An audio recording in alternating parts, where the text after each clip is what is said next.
Hey all you in Gardenland, this is Oscar Carmona, owner of Healing Ground Certified Biodynamic Nursery located in beautiful Santa Barbara, California. I'm here to talk to you today about how to transplant carrots into a garden bed.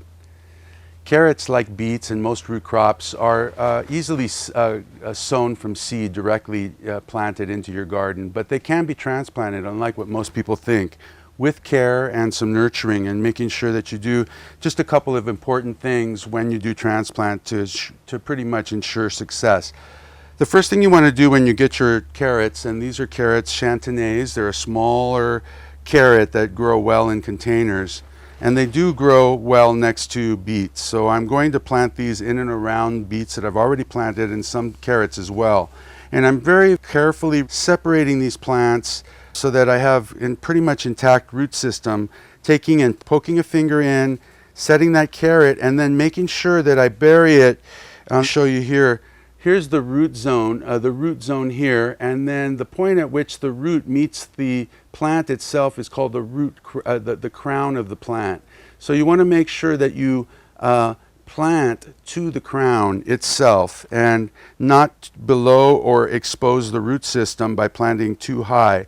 And again, I like to use my forefinger and my thumb on each hand, and I basically put them at the base of the plant and push down. And then I take and I level out the soil to make sure that I have even soil around all the plants, giving them equal treatment. And when you plant those with your finger and your forefinger and your thumb like that, your plant will insert upright and stay upright. Again, I'm carefully separating the plants, not to tear the root systems.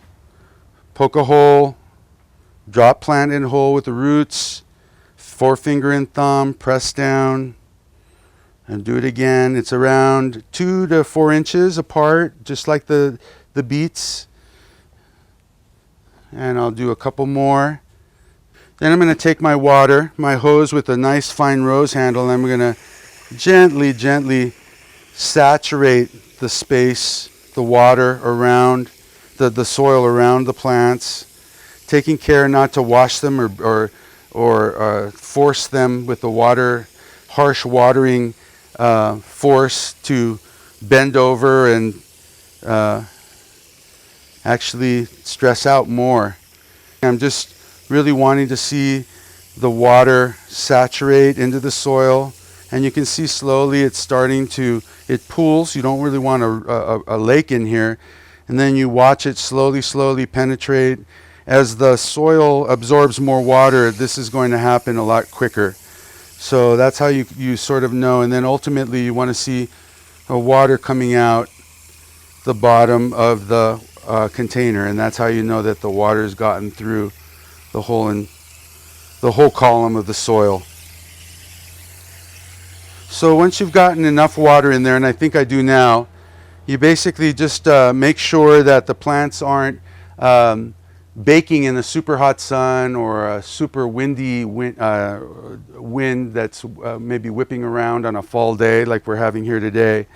That's why I have these transplanted in the greenhouse, in that way that the wind and will not be as much of a factor today. I'm Oscar Carmona, owner of Healing Ground Certified Biodynamic Nursery located in beautiful Santa Barbara, California. Feed the soil and let the plants feed you.